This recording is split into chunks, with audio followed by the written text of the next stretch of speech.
Hello from Columbus, Ohio. I'm Scott Foltz alongside Jason Dye. Those stories plus a new champion has been crowned. And we'll give our thoughts on the entire 2021 season. All that coming up after this. You're watching Sports Talk on CFC, so stick around.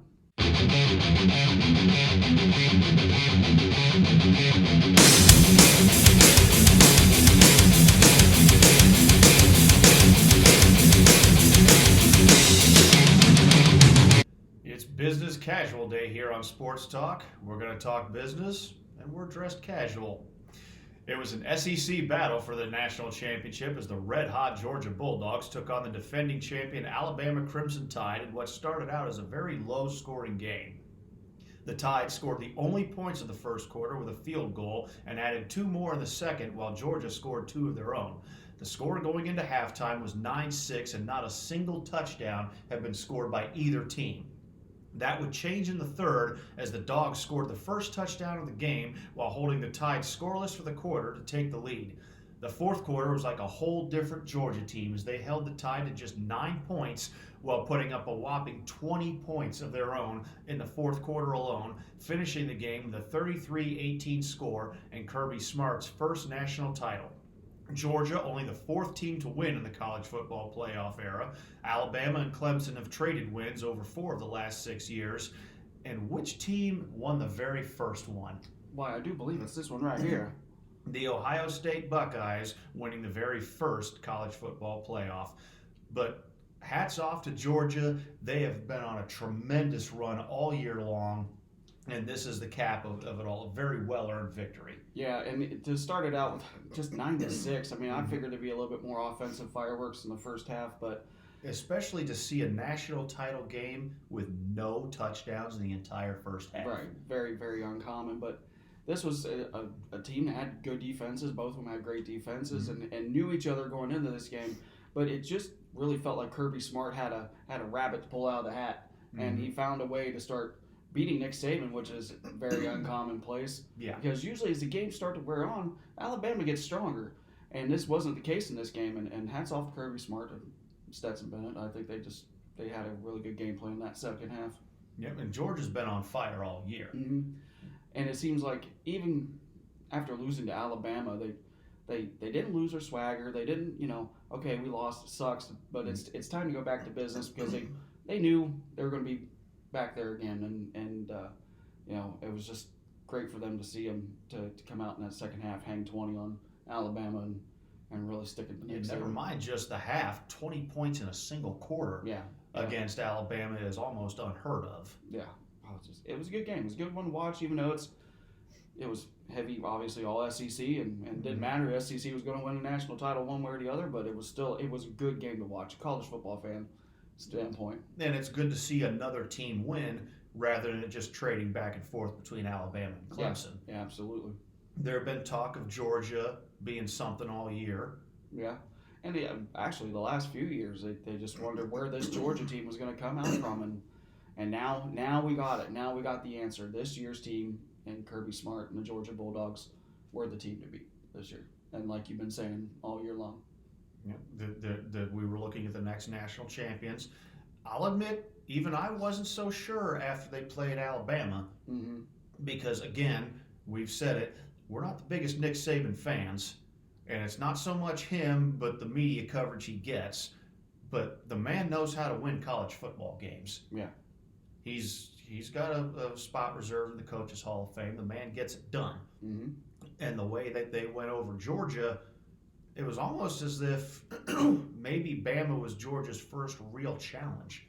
Yeah. Now, I don't know if that was the caliber of teams that Georgia had played through the season or if Georgia was just that good that they blew out everybody they played so bad, except for Clemson. Clemson had a strong showing against them in week 1. Yeah. It was a 10-7 game, nothing that anybody that set the world on fire. It was, okay, 2 quality teams in a low-scoring game, and the season dragged on. Georgia was destroying everything put in front of them. Clemson kind of fell off the map. Yeah. So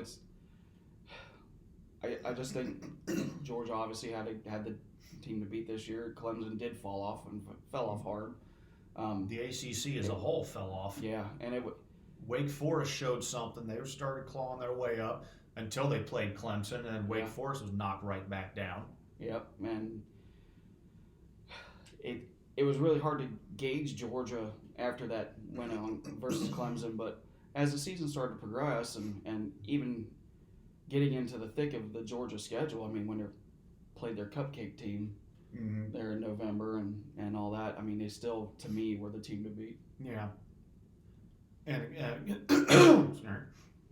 With the ACC falling off pretty much altogether, it wasn't so much Power 5 this year as it was Power 4. Yeah, And this goes into something that I was seeing online when Cincinnati ended up being ranked 4th in the college football playoff, and we go into it. Yeah, Cincinnati as the 4 seed played Alabama as the number 1 seed, and they lost. But Cincinnati held Alabama to the 3rd lowest score they've had all year. yeah, and Cincinnati did what Cincinnati needed to do. They took care of business. They won. Yeah, they had a great win versus Notre Dame, but they continue to win. They won their conference title. Mm-hmm. They did everything that committee had put in place and asked them to do. They did it. They earned their They win. earned their spot. They beat Houston. They beat SMU. Mm-hmm. They beat everybody else who was put in front of them. They were the only undefeated team in the college football playoff. Mm-hmm. And people are sitting there saying, well, Cincinnati, you got no business being there. Come back when you're a Power 5 school, which they will be soon enough. But they're acting like, you non-Power 5 schools stay in your lane. That's not how this works. No. Top 25 Division 1. Not top 25 Power 5 and top 25 Group of 5. Top 25 Division 1. You're in the top 4, you're in. Yeah. Now, you and I have been discussing all season how it should be you're in the top 8, you're in the top 12, you're in. Yeah, absolutely. And that's as it should be. We got some people like Big Ten Commissioner Kevin Warren, who we're not fans of at all, holding off, and with the same attitude, if we're going to expand to 12, I want 4 guaranteed spots for Power 5 schools. There's no guaranteed spots. No. You earn your spot, or you go play in a bowl game and your season's over. Yeah. Earn your place or go home. Yeah. And if it goes down to, like, okay, we'll use the Big Ten title game as an example. Michigan absolutely destroyed Iowa. Mm-hmm. And maybe that knocks Iowa down to, say, 12th. Well, if you got a 12-team playoff, then Iowa would have played Alabama this year. If Iowa beats Alabama, then they've earned their right to move on because they beat the number 1 seed. Yeah, and those kinds of games create magic opportunities in college football. You're giving something for a spectator to watch. You're bringing in millions of dollars. I mean, the possibilities are endless. And to bring games in like that, it's good for the brand of college football in itself. And especially the money that's behind all these bowl games. Every single bowl game has a sponsor. Mm-hmm. PlayStation Fiesta Bowl. I forget who sponsors what games because I don't bother to keep them straight. That's why on our show we don't tell you the who's sponsoring what because they're not paying us anyway. Right. We say it's the Fiesta Bowl, the Orange Bowl, the Alamo Bowl, the whatever bowl. Right. We're not throwing a sponsor name in there because we can't keep them straight from year to year. They're not paying us, and mostly we don't care. But if you got a game like that, the Fiesta Bowl this year could have easily been a college football playoff game between Oklahoma State and Notre Dame. Yeah. I think they were the 5 and 6 teams. Yeah. Yep. That's a playoff game. And Notre Dame came in there breathing fire, laying a beat down, and the Cowboys came back. The Cowboys end up winning it. Who wouldn't want to see that? Exactly. Number one. Number two, the money behind that. All right, the Fiesta Bowl was watched by Oklahoma State fans and Notre Dame fans, obviously. It was on TV out in Arizona because that's where the bowl is played at. And it's on on the major networks. People are going to, or was it on ESPN? I think. I don't remember. Yeah. Not terribly important. People are going to end up watching this game, but you're going to get more eyes on it because some people are going to say, "Oh, well, it's Oklahoma State and Notre Dame. I'll watch it if there's nothing else on." or maybe they whatever. If that ends up being a playoff game and your team has to play the winner, you're going to watch. Yeah. So making these playoff games guarantees more eyes on them, for one, which increases ratings, which increases ad revenue, Yeah. and two, the sponsors are going to have to shell out more money if they want to put their name in front of a college football playoff game rather than just a regular generic bowl game. So the NCAA is going to make money. The schools are probably going to see a cut of something. I'm not sure how that's all done, but when it gets down to it, it's all about the money. It always has been. It always will be. Right. So expanding the playoff is going to generate more money. Why aren't they doing it? That's. I guess my only theory is you got people out there that aren't just thinking bigger picture. It's more protecting them Yeah. somehow, some way. Or protecting their spot. Their spots. Kevin Warren wants to make sure that, that there's a their Big Ten spots. team in the college football playoffs. Well, If you don't there's no deserve to be- guarantees. If you don't win, you're not in. Yeah, if you don't deserve to be there, you don't deserve to be there. Yeah. Now, Big Ten teams probably will be in the college football playoff. Michigan was in the college football playoff this year. Mm-hmm. They lost, but they were in. Yeah. And if you expand it, then you would have had, at the very least, Michigan and Ohio State in. Yeah, Michigan, Ohio State. Maybe, potentially Iowa as the Big Ten West champ. I mean, it's hard to say how that format would work, but I think getting new blood into the college football playoff by means of expansion Yeah. would be a great epic thing for the sport, because you're not just throwing games up on the wall to see what sticks. Mm-hmm. You're throwing quality games up on the wall that people want to see. Yeah, and that have a consequence to them. Yeah. If you win, you're going to move on. You get closer and closer to that national title. And who wouldn't? Okay, use this as an example. Notre Dame, Oklahoma State, Ohio State, Utah, the winner of those two teams. Who wouldn't want to see Ohio State play Oklahoma State? I do. Yeah. I want to know. Absolutely. If it was vice versa, and it was Michigan versus Oklahoma State. I would want to see that game. We'd be rooting for Oklahoma State, but whatever. I mean, it would still be a good game. Yeah, it could have been. Baylor. What if it was a Baylor Utah game? I'd love to see that game. Yeah. I mean, the combinations there are endless because you don't know where people are going to end up at the end of the year, but you're given so much more to the eyes of college football, and you have to appease the eyes. Yeah. And the way Utah was playing, they were absolutely a contender. Mm-hmm. The Pac-12 was Oregon's conference. Everybody decided that at the beginning of the year. Yeah. Until the end of the season, regular season, when Utah wrecked the Ducks, and then they did it again in the Pac-12 championship game. Yeah. And then they had an excellent showing in the Rose Bowl. They owned the first half against Ohio State. Yeah, and it was looking like they were going to put a whooping on the Buckeyes until that halftime locker room speech. And the Buckeyes came roaring back, but they had to earn every inch. Yeah, absolutely. It was every inch, and then it turned out to be a three-pointer at the end there from Ruggles, and to win it all with one of the most epic Rose Bowls I've ever seen. Yeah. I mean, and that's me saying something even going to days of when Vince Young and Texas was playing USC. That was an epic Rose Bowl game. And I mean, you're creating those moments, and I just think right now college football is missing that. The big cheeses of college football, they're not really seeing it, they're not buying in, and it's a real shame. The conference commissioners are looking out for their conferences, which is their job, but they're not seeing the forest for the trees. Yeah. You expand the playoff system, you make all of college football better, that's going to help your conference by proxy. Yeah, be more inclusive to your brand. Mm-hmm.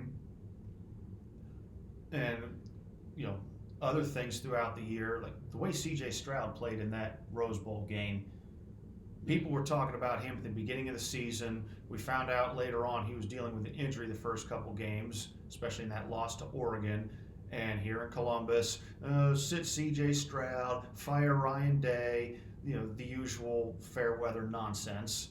Right, and you get that anywhere, and it really stuck out because it is Ohio State, so it's yeah.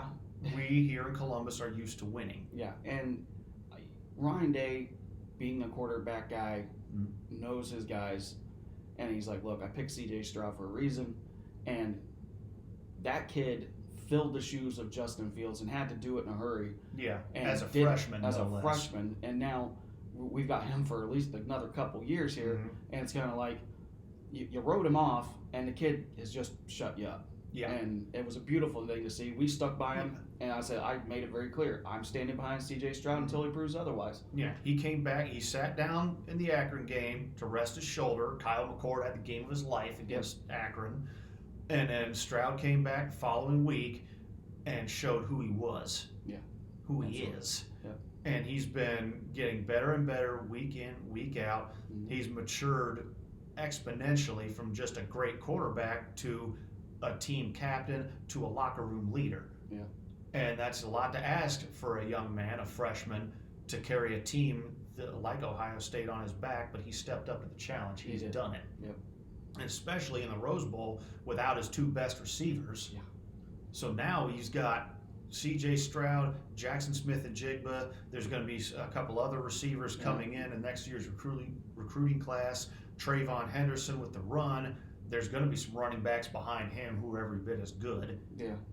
I think They Ohio could- State's in good shape. Yeah, they get the defense reset next year with the new defensive coordinator coming from Oklahoma State and bringing his top defensive player with him. Yeah. You know, the Buckeyes are in good shape next year. Michigan State will still be a threat next year, so will Penn State, and Michigan is always a threat no matter how bad that either team is doing or how good either team is doing. They are always a threat to each other because that is the most important game of the season for both teams. Yeah. Yeah. And what really got me about C.J. Stroud was the Heisman. Yeah. Now, I said it before. He meets two of the main criteria because the Heisman is big money from ESPN. It's ESPN. Put all that. Yeah. You got to be a quarterback. You got to play for Alabama. That's the two main criteria that it seems like. Or maybe you got to be a quarterback. You can't be an Ohio State football player. Possibly that too. Well, and you said it. He posted, okay, fine. Vote me fourth. Watch me next year. And he made a very epic statement in the Rose Bowl game. That's just the beginning, folks. I Yeah. think you're going to see a very focused C.J. Stroud, and that's scary. He's going to be working a lot in the offseason. He's got something to prove now. Yeah. And as everybody should. Mhm. Going into next year, every team should have something to prove. And I think Utah's going to be something out west I think after you're the talking- way they played. Alabama's always going to be a threat in the southeast. I think Georgia is too. Mhm. Ole Miss, if they continue to have the caliber of season they had this year, they're going to be something next year. ACC, I don't know. We'll see what happens with the ACC. Clemson, just using them as an example. Brett Venables, their defensive coordinator, is now going to be the head coach at Oklahoma.